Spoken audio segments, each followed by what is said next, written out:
तो पिछले लेक्चर में हम लोगों ने कूलम्स लॉ को देखा था। एक बार फिर से हम लोग कूलम्स लॉ को बहुत ही अच्छे तरह से हम लोग समझ लेते हैं, फिर हम लोग इसका अंतिम फार्मूला तक पहुंचेंगे। तो कूलम्स लॉ क्या बोलता है? कूलम्स लॉ बोलता है कि ऑलवेज दो चार्जेस के बीच में फोर्स लगता है ना, चाहे वो फोर्स अट्रैक्टिव फोर्स हो या फिर रिपल्सिव फोर्स हो, उससे डिपेंड नहीं करता है। बोलता है कि ऑलवेज दो चार्ज पार्टिकल पे फोर्स लगता है और ऑपोजिट डायरेक्शन में लगता है। ये ऑपोजिट डायरेक्शन वाला बात कुछ हजम नहीं हुआ सुन के, तो चलिए सुनते हैं, समझते हैं कि आखिर ये ऑपोजिट डायरेक्शन बोलने का मतलब क्या है। कि ऑलवेज दो चार्ज चाहे रिपल्सिव फोर्स हो या फिर अट्रैक्टिव फोर्स हो, लेकिन ऑलवेज वो दोनों के बीच का जो फोर्स अप्लाई होगा वो ऑपोजिट होगा। कैसे? चाहे वो सेम काइंड ऑफ चार्ज हो या फिर ऑपोजिट काइंड ऑफ चार्ज हो, दोनों में कैसा फोर्स लगेगा? ऑपोजिट डायरेक्शन में। कैसे? ये प्लस और ये प्लस है, दोनों एक दूसरे का दुश्मन है। हम लोगों ने बात किया था कि दो प्लस को अगर एक साथ रख दिया जाए तो वो लोग दोनों दुश्मन के जैसा ट्रीट करते हैं। तो ये प्लस उसको लात मार के बोलेगा कि तुम उधर जाओ, इट मीन्स ये प्लस वाला चार्ज उस प्लस को इधर फोर्स अप्लाई करेगा, और ये प्लस उस प्लस को क्या बोलेगा कि तुम दूर भागो, है ना, इट मीन्स वो इधर उसको फोर्स लगाएगा। तो ये दोनों जो फोर्स अप्लाई हो रहा है इस बॉडी पर, ये चार्ज पर और ये चार्ज पार्टिकल पर, वो दोनों का फोर्स का डायरेक्शन एक इधर है और एक इधर है। इट मीन्स दोनों ऑपोजिट है या नहीं है? अब अगर बात ये आ जाए कि अगर दोनों चार्ज पार्टिकल ऑपोजिट हो, तो एक प्लस और एक माइनस, तो क्या होगा? ये प्लस इस माइनस को अपने तरफ बुलाएगा और ये माइनस ये प्लस अपने तरफ बुलाएगा, इट मीन्स अपने तरफ खींचेगा, है ना। तो ये दोनों भी फोर्स देखिए, भले ही ये अट्रैक्टिव फोर्स हो लेकिन ऑपोजिट डायरेक्शन में है या नहीं? ऑपोजिट डायरेक्शन में है। तो चार्ज पार्टिकल में जो फोर्स अप्लाई होता है वो एक तरह का हम लोग देख नहीं पाते हैं, वो फोर्स को नॉन टचेबल फोर्स है ना, टच नहीं करता है, बिना टच किया हुआ फोर्स है। जैसे कि ठीक उसी प्रकार से जिस तरह से ग्रेविटेशनल फोर्स काम करता है, जैसे ये ऑब्जेक्ट अगर हम लोग छोड़ दें तो ये धरती की तरफ खींचता है, ये ऑब्जेक्ट है ना, अर्थ इसको अपने एक फोर्स से खींचती है। ऐसा तो नहीं है कि धरती माता हाथ निकालती है और इस ऑब्जेक्ट को पकड़ के खींच लेती है, नहीं, ये बिना टच किया हुआ फोर्स है। ठीक उसी तरह से ये दोनों चार्ज पार्टिकल के बीच में जो फोर्स अप्लाई हो रहा है वो नॉन टचेबल फोर्स है, और दोनों का जो डायरेक्शन होता है फोर्स का वो कैसा होता है? ऑपोजिट, चाहे वो अट्रैक्टिव हो या फिर रिपल्सिव हो। अब हम लोग बात करते हैं कूलम्स लॉ का फुल डिटेल, है ना। तो कूलम्स लॉ ये बोलता है कि दो चार्ज पार्टिकल के बीच में ऑलवेज फोर्स अप्लाई होता है। तो हम लोग समझने के लिए हम लोग ये मान लेते हैं कि ये दोनों ना सेम काइंड ऑफ चार्ज है। सपोज दैट कि ये पॉजिटिव है तो ये भी पॉजिटिव है, तो ये प्लस इस प्लस पर क्या बोलेगा? इधर फोर्स अप्लाई करेगा, रिपेल करेगा इसको, और ये प्लस इस प्लस को उधर फोर्स अप्लाई करेगा। अब ये दोनों जो फोर्स होगा वो कैसा फोर्स है? रिपल्सिव फोर्स है। तो हम लोग इसको नाम दे देते हैं, Q1 जो Q2 पर फोर्स लगा रहा है उसका हम लोग नाम देंगे F21, है ना। फोर्स ऑन टू बॉडी पर फोर्स लग रहा है due to 1, force on two due to 1, और ये Q2 के कारण Q1 पर फोर्स लग रहा है, तो कितना लग रहा है? फोर्स ऑन वन पार्टिकल पर चार्ज, वन वाला चार्ज वाला पर फोर्स अप्लाई हो रहा है, किसके कारण? 2 के कारण, तो फोर्स ऑन 1 ड्यू टू 2। तो कूलम्स लॉ ये बोलता है कि दो चार्ज पार्टिकल के बीच में ऑलवेज फोर्स अप्लाई होता है, और दोनों फोर्स का जो डायरेक्शन होता है वो ऑपोजिट होता है ना, ऑपोजिट। लेकिन ये न्यूटन का थर्ड लॉ अप्लाई होता है। न्यूटन का थर्ड लॉ क्या बोलता है कि अगर हम लोग किसी भी बॉडी पर अगर हम लोग जितना फोर्स अप्लाई करते हैं उतना ही फोर्स वो ऑपोजिट डायरेक्शन में अप्लाई करता है। अगर हम लोग दीवार पे जितना फोर्स लगाएंगे उतना ही फोर्स हम लोगों का हाथ में वो दीवार क्या लगेगा? फोर्स अप्लाई करेगा, है ना। तो न्यूटन का थर्ड लॉ के अनुसार क्या बोलता है कि ये दोनों फोर्स का जो वैल्यू होगा, मैग्नीट्यूड होगा, वो दोनों क्या होगा? सेम होगा। तो F12 is equal to F21, है ना, दोनों का फोर्स का जो मैग्नीट्यूड होगा वो सेम होगा। तो ये तो बोलता है कूलम्स लॉ, है ना, लेकिन डायरेक्शन क्या होगा? सेम होगा।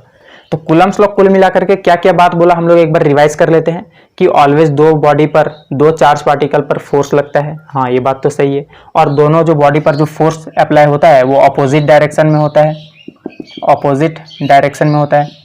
और तीसरा कि जो मैग्नीट्यूड होता है वो फोर्स का, वो दोनों क्या होता है? इक्वल होता है। यहाँ तक बुक में बहुत दिनों तक ये थ्योरी चलते रहा। फिर एक बार क्या हुआ, एक बुद्धिमान व्यक्ति ने उस बुक को पढ़ लिया, रीड किया। रीड करने के बाद, मेरे ऐसा बुद्धिमान था, तो रीड करने के बाद उसको समझ में आया कि नहीं, बुक में कुछ गलत है। क्या गलत था? हम लोग समझते हैं कि ये ऑपोजिट डायरेक्शन थोड़ा हजम नहीं हुआ सुन के, ये थोड़ा गलत था वर्ड में, बोला है इसमें क्या गलत है। तो चलिए समझते हैं आखिर ये क्या गलत है।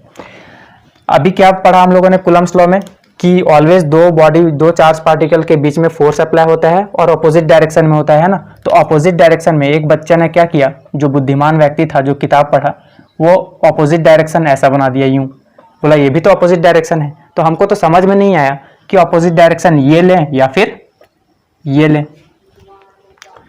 तो फिर बाद में बोला हाँ ये तो गलत है, फुल्ली डिपेंड मतलब फुल्ली जो है एक्सप्लेनेशन उसका सही से नहीं किया हुआ है। तो इसका सही एक्सप्लेनेशन क्या होगा, कुछ दिनों बाद इसमें सुधार किया गया। जो साइंटिस्ट ने ये लॉ बनाया था वो साइंटिस्ट क्या किए फिर, हाँ इसमें तो फुल एक्सप्लेनेशन देना चाहिए कि ऑपोजिट बोलने से काम नहीं चलेगा। तो कैसे, ऑपोजिट में लगता है लेकिन कैसा लगेगा, अलोंग द लाइन ज्वाइनिंग। दो चार्ज पार्टिकल का जो लाइन ज्वाइनिंग है ना, सपोज दैट Q1 यहाँ है और Q2 यहाँ है, तो ये लोग दोनों का लाइन ज्वाइनिंग ये होगा, इसी लाइन ज्वाइनिंग के अलोंग फोर्स अप्लाई होगा अपोजिट डायरेक्शन में। हो सकता है एक इधर तो एक इधर, है ना, एक इधर तो एक इधर, या फिर हो सकता है एक इधर तो दूसरा इधर, लेकिन होगा कैसा, इसी लाइन ज्वाइनिंग में। तो देखिए ये चार्ज पार्टिकल पहला, ये दूसरा, लाइन ज्वाइनिंग इसका कौन सा है, ये रहा, है ना। तो जो फोर्स अप्लाई होगा वो इसी लाइन ज्वाइनिंग के अलोंग होगा। तो अब हम लोग क्या बोलेंगे, कूलम्स लॉ का सही एक्सप्लेनेशन क्या देंगे कि ऑलवेज दो बॉडी पर, दो चार्ज पार्टिकल पर फोर्स अप्लाई होता है। पहला बात, opposite in the direction of line joining, है ना, लाइन ज्वाइनिंग के अलोंग होता है। ये भी पूरा बात हम लोग एक्सप्लेन करेंगे। फिर जो फोर्स होगा उसका मैग्नीट्यूड सेम होगा। तो ये रहा कूलम्स लॉ का फुल एक्सप्लेनेशन। अब हम लोग इसका डिटेल में क्या करेंगे, इसको कूलम्स लॉ को हम लोग डिफाइन करेंगे, फिर उसका फॉर्मूला को प्रूफ करेंगे। प्रूफ नहीं मतलब इसका फॉर्मूला क्या है वहां तक हम लोग पहुंचेंगे, और फिर फॉर्मूला में भी बहुत सारा वैरायटी है, हम लोग उसके बारे में भी पढ़ने वाले हैं। तो चलिए स्टार्ट करते हैं।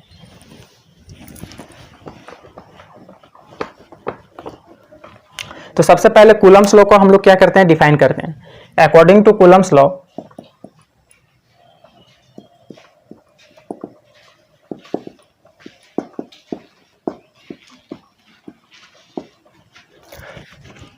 the attractive force, the attraction or repulsion force is directly proportional to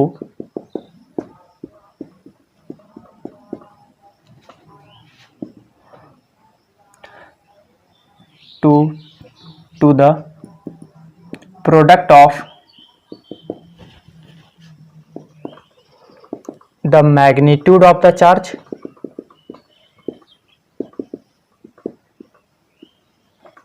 and inversely proportional to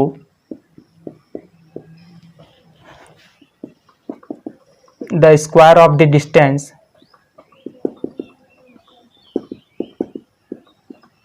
between them।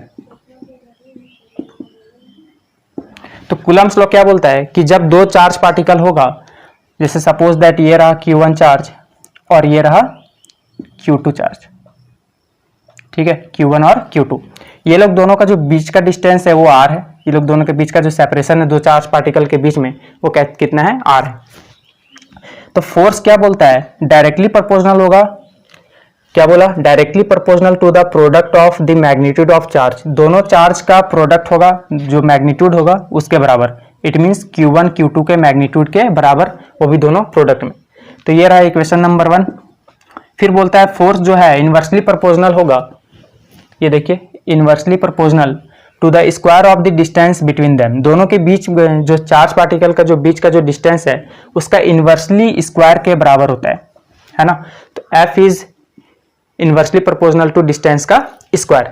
ये रहा इक्वेशन नंबर 2। जब दोनों को मर्ज करेंगे तो F directly proportional to Q1 Q2 by R square, और जब प्रोपोर्शनल हटता है तो यहाँ पर एक कांस्टेंट वैल्यू आता है, पता है सबको। तो F is equal to K Q1 Q2 by R square. यही है हमारा कूलम्स लॉ, ठीक है।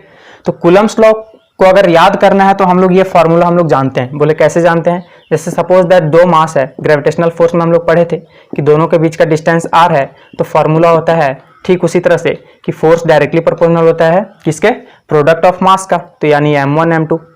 फिर इनवर्सली होता है डिस्टेंस का स्क्वायर, सेम चीज तो था इक्वेशन 2 और इक्वेशन 1। अब दोनों को जब मर्ज करते थे तो force is directly proportional to m1 m2 by R square, ये हम लोग पढ़ चुके हैं ग्रेविटेशनल में क्लास 11 में। फिर यहाँ से प्रोपोर्शनल हटता है तो एक कांस्टेंट आता है, तो यहाँ पर क्या आया था gravitational constant g m1 m2 by R square. तो यहाँ पर फॉर्मूला जो था हम लोगों का ग्रेविटेशनल फोर्स में g m1 m2 by R square, लेकिन यहाँ पर मास काम कर रहा होता है और यहाँ पर कौन काम करता है, चार्ज। इसीलिए यहाँ पर जो ग्रेविटेशनल कांस्टेंट g था यहाँ पर k काम करेगा, और ये भी k नहीं रहेगा, अभी हम लोग कुछ देर के बाद डिस्कस करने वाले हैं। सिर्फ मास के जगह में कौन आ जाएगा, charge q1 q2 by R square. लेकिन g और k ये जो कांस्टेंट वैल्यू है ये सिर्फ अलग अलग होगा। अभी हम लोग इसके बारे में डिस्कस करने वाले हैं, चलिए करते हैं।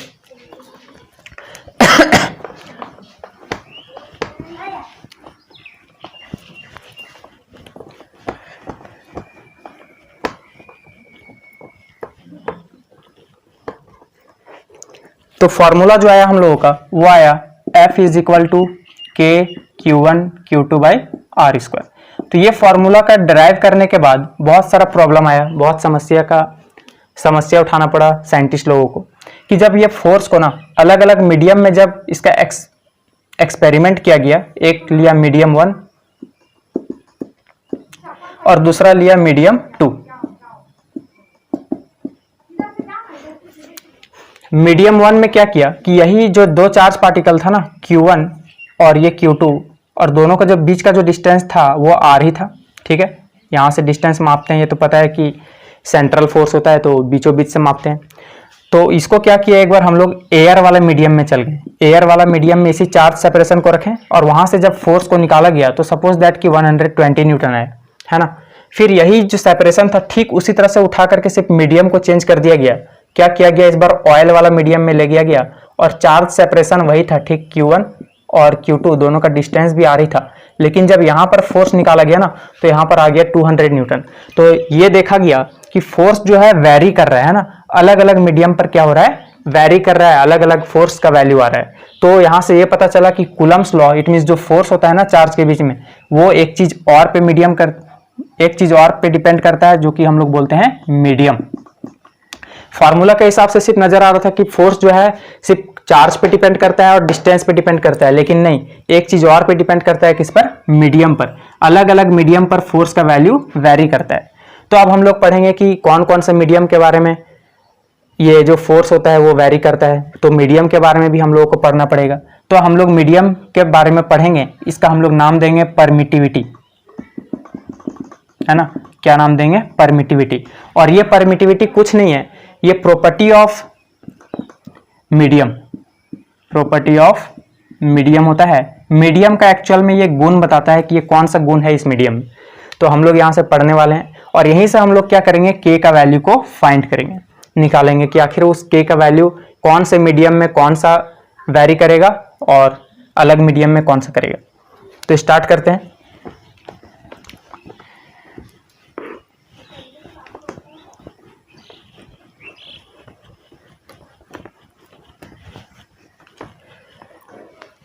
तो हम लोग जो पढ़ने वाले हैं वो क्या पढ़ने वाले हैं, परमिटिविटी। ये परमिटिविटी होता है क्या है, प्रॉपर्टी ऑफ मीडियम। ये मीडियम का क्या बताता है, प्रॉपर्टी।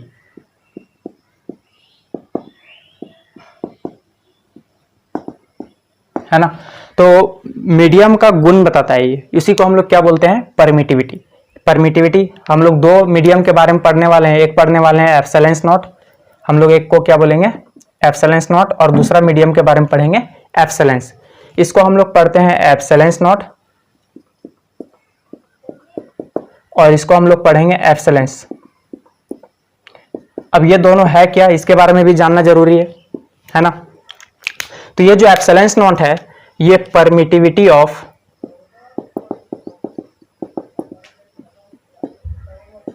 एयर और वैक्यूम, है ना। ये किसका गुण बताता है, सिर्फ एयर और वैक्यूम का गुण बताता है। इट मींस वो मीडियम, दो मीडियम पर, एक एयर वाला मीडियम पर और एक वैक्यूम। एयर मींस जहां पर पूरे एयर होगा वहां पर हम लोग किसका यूज करेंगे, एप्सिलॉन नॉट का। और जहां पर कोई भी मीडियम नहीं होगा, इट मींस सारे एयर को भी खींच लिया जाएगा, यहाँ पर कोई भी मीडियम का मौजूदगी नहीं होगा, तो हम लोग उसको क्या बोलते हैं, वैक्यूम। तो एयर वाला मीडियम और वैक्यूम वाला मीडियम के लिए हम लोग एप्सिलॉन नॉट का यूज करेंगे। अभी हम लोग पढ़ेंगे कि एप्सिलॉन नॉट का वैल्यू कितना होता है। तो अभी हम लोग बस इतना जानेंगे कि जो अगर हम लोग किसी चार्ज पार्टिकल को अगर हम लोग एयर वाले मीडियम में रख रहे हैं या फिर वैक्यूम वाले मीडियम में रख रहे हैं तो हम लोग कौन सा यूज करेंगे, एप्सिलॉन नॉट।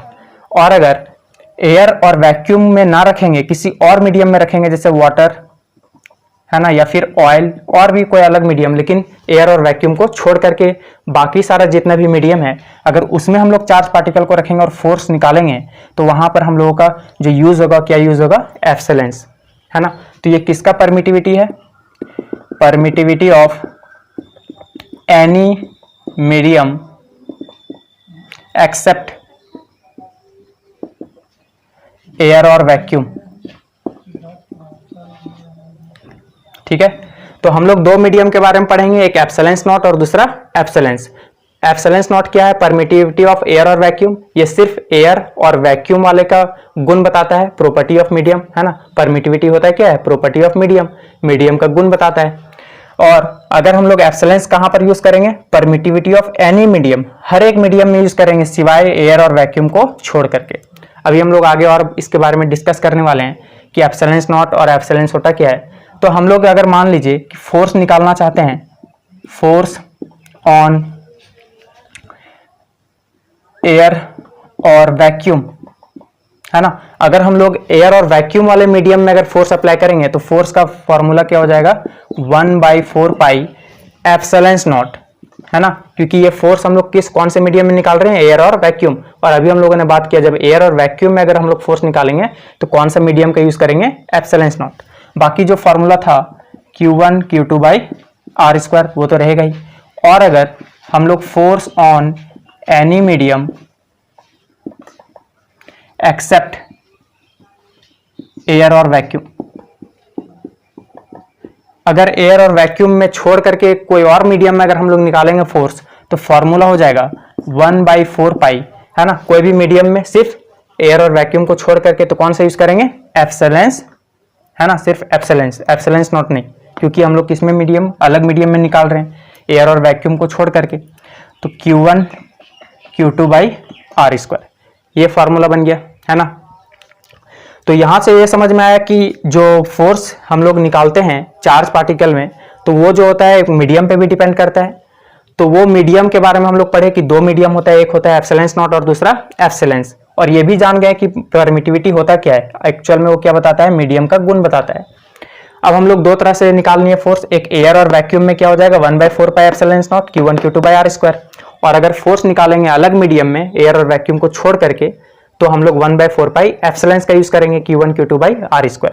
अब हम लोग एप्सिलॉन नॉट का क्या करेंगे, वैल्यू निकालेंगे कि आखिर ये एप्सिलॉन नॉट का वैल्यू क्या होता है। तो यहां पर ये जान लीजिए कि एप्सिलॉन नॉट का जो वैल्यू होता है वो होता है, अभी हम लोग बात करते हैं, पहले इसको रफ करते हैं अच्छे से।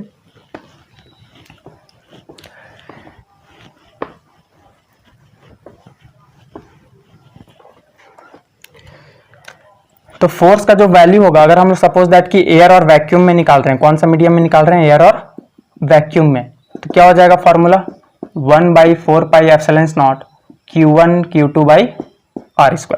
ठीक है, अब ये जो एप्सिलॉन नॉट का जो वैल्यू होता है वो कितना होगा, 8.854 इंटू 10⁻²⁰, है ना। एप्सिलॉन नॉट का वैल्यू कूलम्ब स्क्वायर पर न्यूटन मीटर स्क्वायर। ठीक है, तो इतना वैल्यू हम लोगों को एप्सिलॉन नॉट का वैल्यू याद रखना पड़ेगा, क्योंकि हम लोग जब न्यूमेरिकल्स बनाएंगे तो ये वैल्यू याद रखना जरूरी है।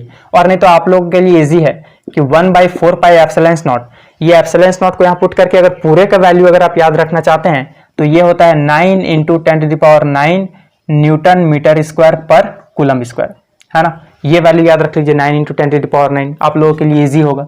क्यों बार बार हम लोग 1/4 पाई फिर एप्सिलॉन नॉट को सॉल्व करेंगे, फिर तो बात वही पड़ेगा ना। तो हम लोग एक ही बार 1/4 पाई एप्सिलॉन नॉट का वैल्यू क्या याद रखेंगे, 9 इंटू 10⁻9।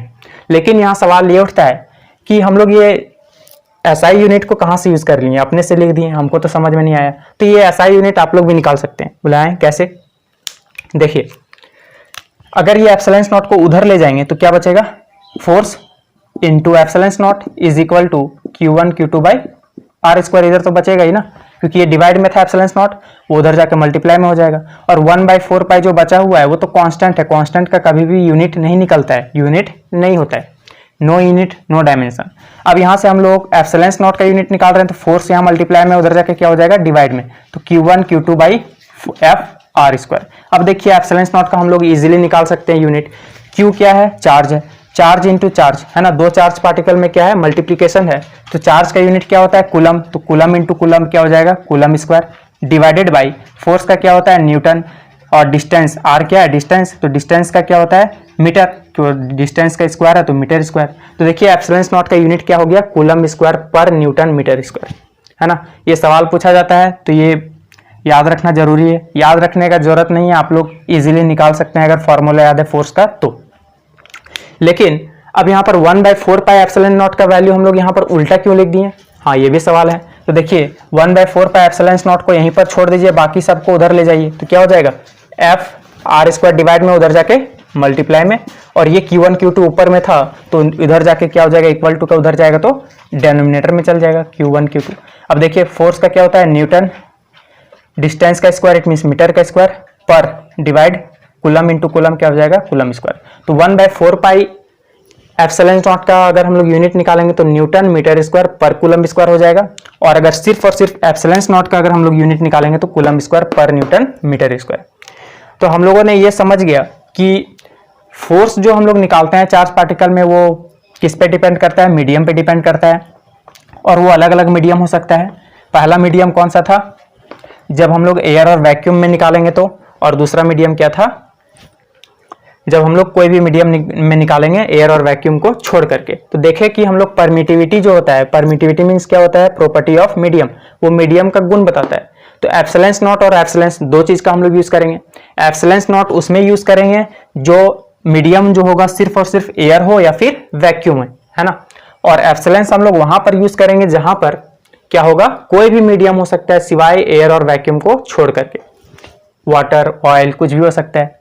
तो हम लोग को अकल ये होना चाहिए कि एप्सिलॉन कहाँ यूज करेंगे और एप्सिलॉन नॉट कहाँ पर यूज करेंगे, तो ये अकल होना चाहिए। तो ये हम लोगों ने बात कर लिया कि अगर मीडियम एयर और वैक्यूम में रखा हुआ है तो फोर्स का जो फॉर्मूला हो जाएगा क्या हो जाएगा, 1/4 पाई, ये तो होगा ही, है ना, Q1 Q2 by R square, ये हमेशा फिक्स है। अगर मीडियम एयर और वैक्यूम में है तो सिर्फ 4 पाई के नीचे जो है ना वहां पर क्या हो जाएगा, एप्सिलॉन नॉट का यूज करेंगे। और अगर एनी मीडियम है, कोई अलग मीडियम है एक्सेप्ट एयर और वैक्यूम, ये दोनों को छोड़ करके अगर हम लोग दूसरे मीडियम का यूज कर रहे हैं तो जो फोर्स का फॉर्मूला होगा वो 1/4 पाई, ये Q1 Q2 by R square, ये तो हर एक में सेम रहता है, सिर्फ डिफर कहाँ आता है, अगर एयर और वैक्यूम वाले मीडियम में है तो एप्सिलॉन नॉट, और अगर कोई और मीडियम है तो एप्सिलॉन यूज करेंगे। ये बात समझ में आ रहा है आप लोगों को, हाँ ये तो समझ में आ गया। अब हम लोग बात करते हैं बहुत ही इंपॉर्टेंट टॉपिक जिसको हम लोग बोलते हैं रिलेटिव परमिटिविटी। तो इसको एक बार नोट कर लीजिए कॉपी में, ये बहुत जरूरी है कि हम लोग एयर और वैक्यूम में कौन सा फॉर्मूला यूज करेंगे और एनी मीडियम में कौन सा यूज करेंगे।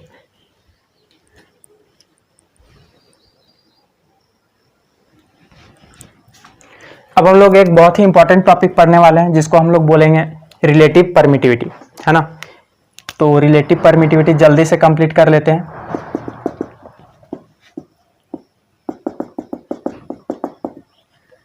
जिसको हम लोग डाइलेक्ट्रिक कांस्टेंट के नाम से भी जान सकते हैं, है ना। कोई भी क्वेश्चन पूछा जाए रिलेटिव परमिटिविटी या फिर डाइलेक्ट्रिक कांस्टेंट, तो होता क्या है कि ये एक्चुअल में कुछ नहीं है। इसको रिलेटिव परमिटिविटी का जो सिंबल होता है वो हम लोग ER से दिखाते हैं, है ना। 3 तरह का मीडियम होता है, अभी एक पढ़े थे एप्सिलॉन नॉट, एक एप्सिलॉन, और एक क्या होता है रिलेटिव परमिटिविटी।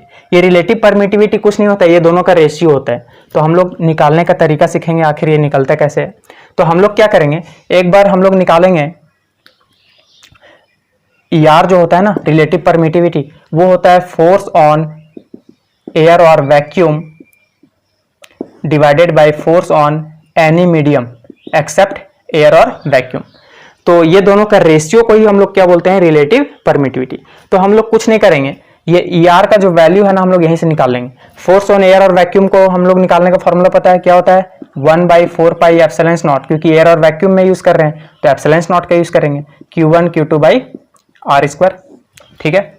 अब एनी मीडियम का निकाल रहे हैं एक्सेप्ट एयर और वैक्यूम का, तो इसका फॉर्मूला क्या हो जाएगा, 1/4 pi epsilon Q1 Q2 by R square. देखिए Q1 Q2 by R square खत्म हो गया, 1/4 पाई भी खत्म हो गया। तो जो ई आर का जो वैल्यू आया है, इट मीन्स रिलेटिव परमिटिविटी का, वो कितना आ गया 1/ε0 अपॉन 1/ε।